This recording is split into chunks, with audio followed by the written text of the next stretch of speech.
Good afternoon, everyone. This is Ganesh Subramanian, founder and CEO of Stylumia.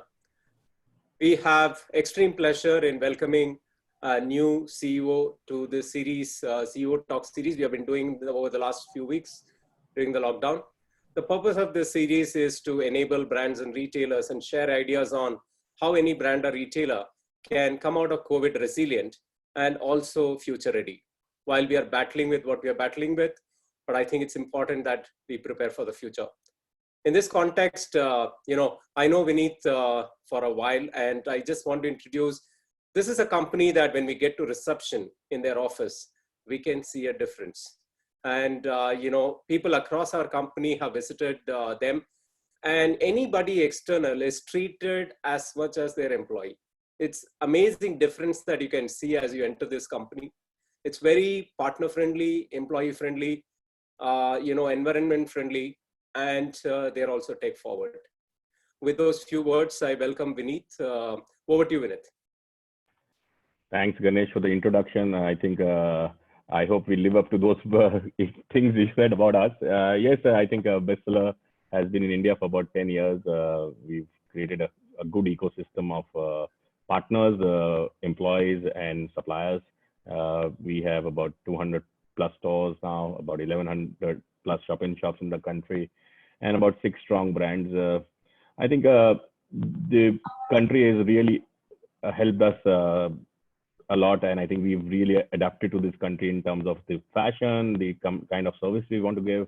And I think today we have a big challenge in front of us, which is COVID-19. I think, as I said earlier also, I think no company ever plans for a business continuity plan with zero revenue. We all look at revenues and we all look at slowdowns, but we never look at lockdowns. And I think this is a new big scenario which all organizations will build, which is a full lockdown where there is no revenue for the companies, but they have costs to sustain.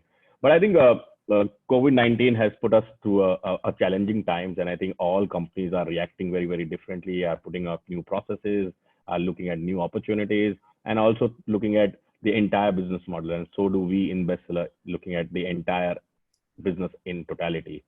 So what we've done to look at the situation of COVID-19 is to put up various task force, various crack teams to look at every aspect of our business in terms of new business plan, in terms of how to look at stores, how to look at the hygiene, the new standards of requirement of hygiene, how consumer requirements will change, and I think how tech will change. I think tech is going to become the largest part of this.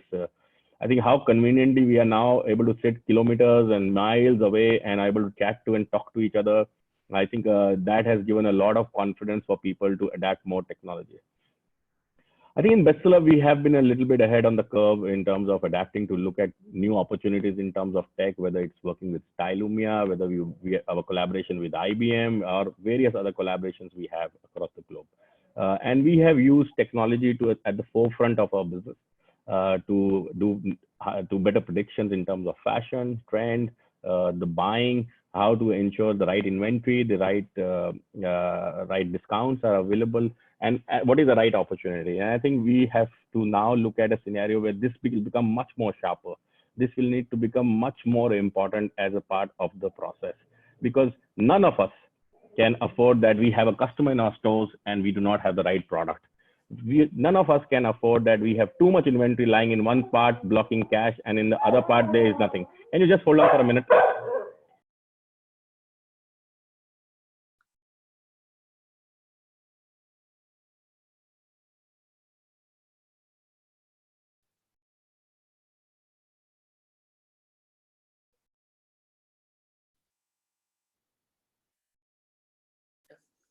No issues. My pet started to bark. Give me 2 minutes. 2 minutes, please.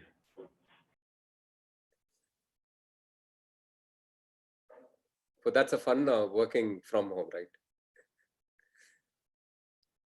I think it's also the challenge of working from home. Both ways. Sorry. Give me 1 minute, please. Yeah, sure.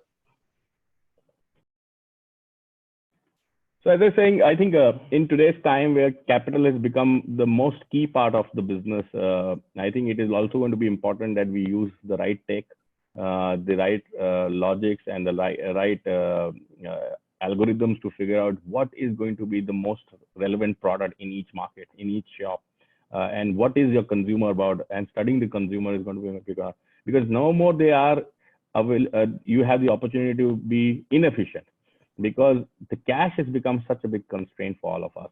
So we need to all figure out in a way collectively that cash is utilized and deployed well. It is being very productive and it is sweating. And I think the inventory sweating is going to the biggest part which we have to all look at. And I think our association with Stylumia and many more we have are going to be a large opportunity for us to fulfill this requirement. And I think the other part which is going to change is consumer behavior.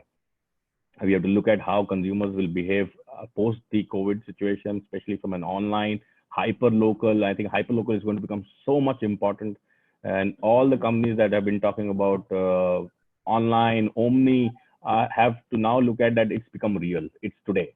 It's no more tomorrow. And I think they should utilize this time in the lockdown and weeks after that to get online as fast as possible. So people who are behind the curve on the omni space really need to become active, and they need to put all time and energy to get omni, and especially with hyper local, especially in the fashion domain where hyper local is going to become so much important, because you don't need to now wait for products to come from your houses. You can deliver it from the next store you have, the nearest store, in few hours, because consumers' confidence for the next few months are definitely challenged. And I think this is the new reality of post-COVID. And I think we need to all prepare for it. The last, which I think is changing, is respect for capital. I think there are so many companies in this country who are over leveraged balance sheets. They have so much debt on their books. They are just expanding and growing, and cash is so much constrained with them. And they are really being pushed now. Yes, you can borrow capital, but end of the day, the capital needs the loans and the debt needs to be serviced. And I don't think the retail, especially in the fashion space, you have the margins to service such high debts. So I think people will start to respect capital a lot more than before. And I think in the long run, people who will make these changes on technology, on consumer sentiment, understanding consumer, being omni, and respecting capital will be the winners in a long term. Vineet, one area that your organization has been spearheading and maybe leading in that space is about taking care of sustainability. While maybe temporary may not be a hot consideration, but I just want your few bits. I think sustainability is an agenda that has become live in the last 2 years. I think consumers have been starting to ask, and consumers prefer brands where they have a promise on sustainability. And I think Bestseller has also been looking at that as a full opportunity on how to become much more sustainable.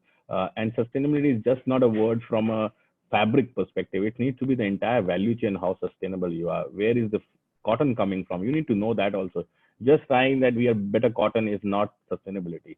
It's about looking at where was this cotton produced, and was that sustainable? Is the entire value chain sustainable? And I think even for polyester, recycle, all these are going to become much more important. And I think the environment has given us a message that this needs to be prioritized. And I think a lot of organizations will prioritize this. There might be a small pause currently because in current situation, everyone is trying to just come back in terms with this COVID situation. Capital is very, very constrained, and everyone wants to get their business back on track. But I think as the business in next 9 to 12 months becomes stable, sustainability is going to be on the front of the agenda, because it's also about saving yourself and saving the world after this. And I think consumers are going to become much more cautious about it. So sustainability needs to be a forefront agenda post this normalcy returns in business. Yeah. So thanks, Vineet, for those wonderful points. If I have to quickly sum up, one is that you talked about this is the time for paying attention to details. Therefore, use as much of technology and do not waste your capital, which is very, very scarce right now. Put it in the right products, in the right store at the right time. So that's super critical, whatever tool and which can help for that. And second, you also talked about while capital is scarce, therefore, how are you, it's not about just growing mindlessly. It's about growing to an extent that you can sustain. And the third one that you talked about, while sustainability is a long-term, medium to long-term agenda, while the focus may not be immediate, but it's very important to stay put. And that, maybe 12 months from now, it'll be on its growth trajectory. It's very, very important from a consumer and also business perspective. So we'll move on to the questions, Vineet. We'll start with the first one. You have presence in China as a company and many other countries. Any specific learning from those countries as of now? Some of them are ahead of COVID curve. So I think we have 7,000 stores in China, and they were the first one who took the hit, and they were shut down for a couple of weeks. It's been 7 weeks that China opened up. We are already seeing business about 70% back on track. I think the large learning which has come from there is hyper local, and also social selling. I think these are two things which are really working well, and especially in China, it's much more because WeChat is very popular. In India, we still don't have a big platform on social selling. Maybe Instagram is a little bit, but it's still not as widely used as WeChat is used in China. So I think social commerce is going to become a very large part of this, because it's not going to be anymore about central marketing. It needs to be local marketing. It needs to be relationships with the staff which is there, because he or she understands your taste and how he or she can tell you the products which are available in the store, and that can be sent to your home. So that could become a large part of hyper local, where relationships with the staff is going to become a very big point, and consumers will like to know what is new, because they will not stop buying. We are a very young, dynamic country, and we have so many occasions. We have all the weathers, so people will love to shop. But the way the shopping will happen is going to see a change. We are seeing this a little bit in Europe. We had some markets in Europe opened up in the last few weeks, last few days. And we are seeing about 30% business back on track, especially high street, because malls are still shut. But there also Instagram shopping is really helping us. So each of our stores have an Instagram account now, where they are able to share to their consumers what products are in the store, and they are able to buy. I think the good part in our country is that we already used to cash on delivery. We are used to free exchanges. So I think it will help, and we have a lot of youngsters, and they will be happy to do a lot of digital buying. And I think people who were not comfortable with digital have actually suddenly become a lot more digital in this last few weeks of lockdown. So I think we will see a lot more digital commerce that is going to emerge, whether it happens on WhatsApp, whether it happens on Instagram or Facebook, that we will see. But I think this is going to be the new norm of buying. Thanks, Vineet. Next question is, decoding consumer behavior is the need of the hour. What are your observations and recommendations that designers can take forward and augment their working from home research? So I think this work from home has many parameters, but I think all roles and responsibilities cannot move to work from home. Yes, designers can, and today there are platforms available where designers can speak to buyers, can speak to sales teams, can speak to the sourcing organization, and to partners and suppliers to figure out what is. But end of the day, the requirement for touch feel of product is not going to go away. So partly, yes, large part of the work can be done work from home. And I think what designers need to look now is, because product needs to be much more efficient and right product has to be available at the right place, we have no more the leverage of having a B style. We need more A styles. We need more accuracy. I think the other thing which I will say is gut is good, but data-driven gut is better. So I think start using data, because I know as a community, the designers, a lot of them go by gut, because that's what their taste is, and that's what helps them become designers. But little bit data-backed decisions, and little bit data-backed what works, what trends will work, because they're going to do many trends. But you have to choose the right trend. So how do you use data to ensure that you have the right product? The other thing which I think is going to be about how you will manage this migration of Spring 20 to Spring 21, because we are all delayed now. We have products lying in our stores which are not selling or not being able to sell, which have to be pushed back. There's fabric ready with the vendors which needs to be used. So how you will adapt? So how do you now look at the constraints and start to look at Spring 21 as a full season? And I think that should be something which should be a focus from a designer's perspective. Absolutely. I think very, very valuable, for all the designers who are listening. One is, how do you help the company to use the asset of Spring's 20 products, but at the same time being relevant for next year. Second is also, maybe upskill and also look at ways of using data to create high probability of winning styles. For the next one, Vineet, is as a fashion and retail professional myself, what should I be better prepared now as an individual? I think it's a fantastic question. I've been talking this to many people in our company and other places also. I think the time of being a jack of all is gone. It's about being the specialist and the best at what you do. Because what's going to happen is that post COVID, there is going to be a business which is going to be lower than what we had. So there will be some rationalization of roles and responsibilities of people. And so a large part of this will come from supervisory roles. And I think because that's where the fat generally lies in supervisory roles, and they will become challenged. So now, rather than me managing 5 people, can I manage 9, 8, 10? And that's where people below that supervisory role needs to be so much sharp in what they do or best in what they do that they do not require as much time of supervising.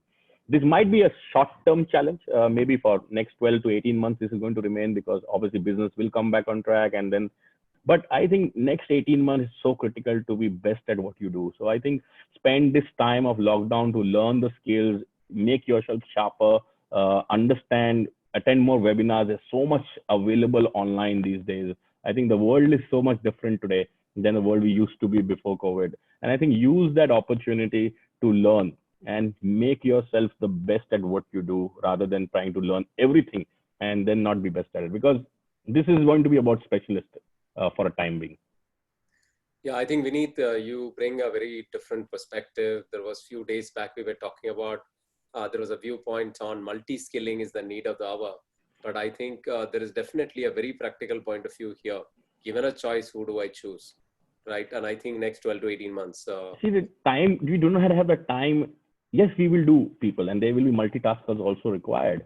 But I think we will require much more sharp people who can do their job at the best without supervision, with little supervision, maybe I'll say. And that will help companies cut the flap. And it is so much important that we are controlling costs, we are controlling cash.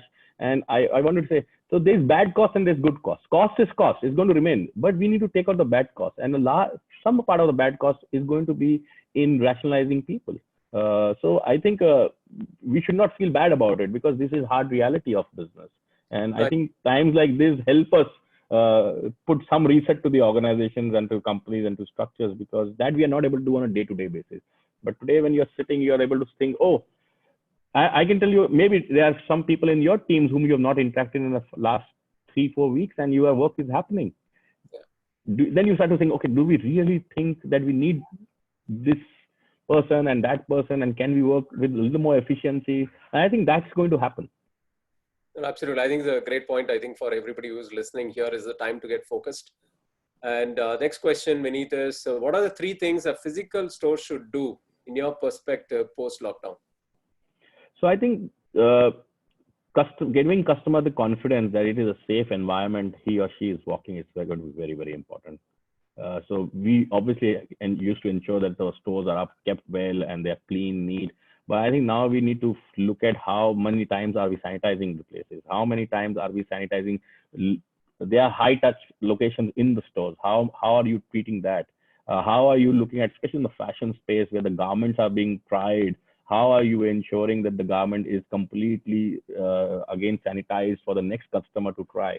And I think there needs to be some changes in this huge free exchange, free trials, deliver this and I will send you 5 products back. All that changes will come in because the consumers have to be given confidence. So I think one is hygiene needs to go up.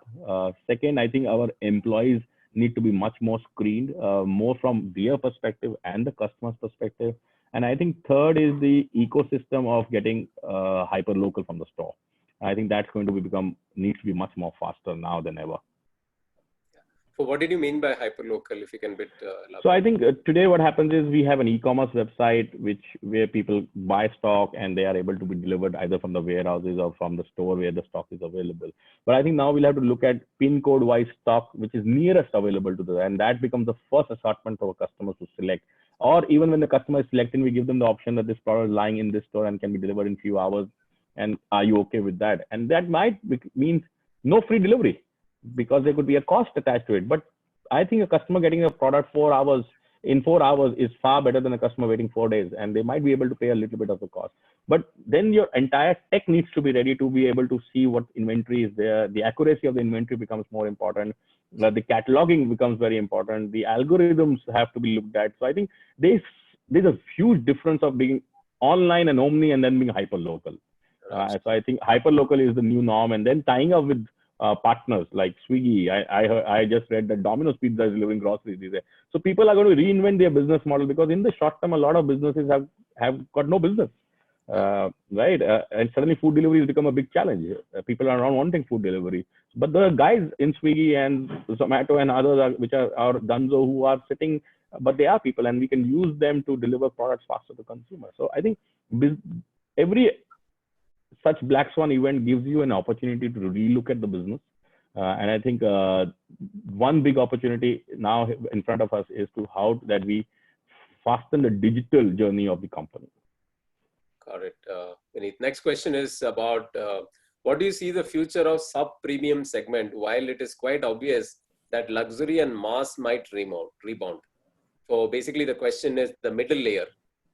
What's your view on that? I think the customer will be back for all segments.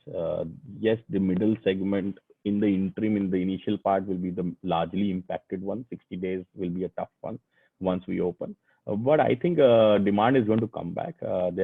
We are a country whose demographic is completely youngsters, and they are not buying either luxury or not mass. So they want branded product in the mid to premium segment, and that will come back.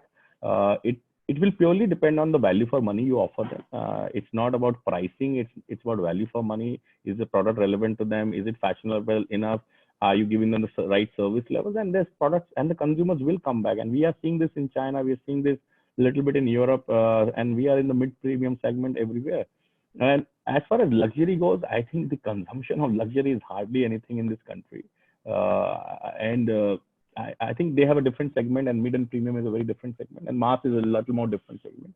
I think the mass could be a little more challenged for the while, though a lot of mid-premium consumers will try to buy better price products and lower price products. So that might, but the mass is going to be a little more impacted because end of the day, the entire value system, the last part gets impacted the most. So that's going to be a large challenge.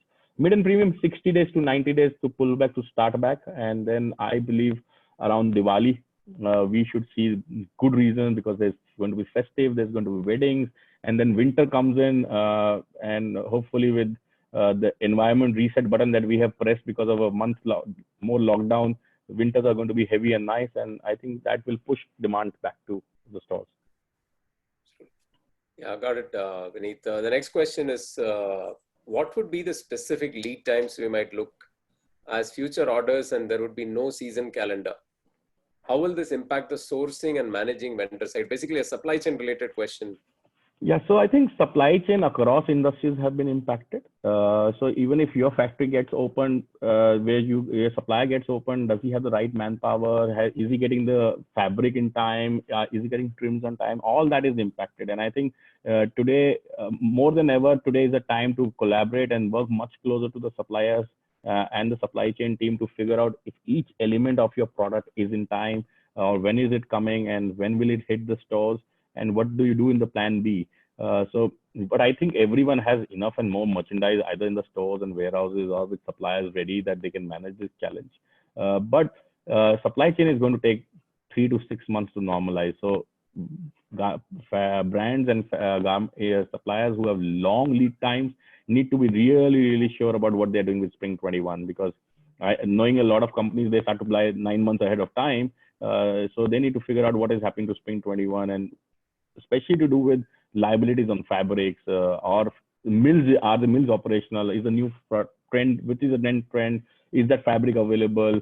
Because China has also been impacted. So I think the challenge is that the impact is global. The impact is pan-industry. Every industry is impacted. And so the supply chain for across is impacted. So we need to be very sure and particular. I think it's good to divide every product into subcategories of requirements and then try to track everything rather than just tracking the final product, which we are used to tracking. So I think that will help us mitigate this risk. It's a lot of work for the buying and merchandising team at this point and the sourcing team at this point of time. So next question is very relevant to that, Vineet, that with a lot of carryovers to future season, I think the key point here is what are the ways to bring relevance to the consumer? Relevance is the word. So I think I was talking to someone in Europe and someone said that Spring 21 is going to look like Spring 20 because we still don't have that big a challenge in India because our weather system is supports till about late November and then the winter starts to come in November, December. In Europe, winter is there in June and they need to start getting jackets and all the spring products have actually not even seen a single day of sale. So I think the global relevance is going to change. The spring of 21 is going to look like a lot more spring 20 or autumn winter because some fabrics will get pushed and stuff. So I think currently the challenge should not be to only look at relevance. I think it's about managing and staying afloat. That is more critical. Having 90% accurate product is better than trying to achieve 100% because the cost of achieving 100% today is very high. That means you'll have to burn much more stock that you have in the stores, discount much more, and discount also requires cash. So I think it's about if you're happy, if you can even manage 80% of what you were doing earlier in relevance, you should be better off than trying to achieve 100%. But there are opportunities. All trends don't change. There's a lot of carry forward of trends.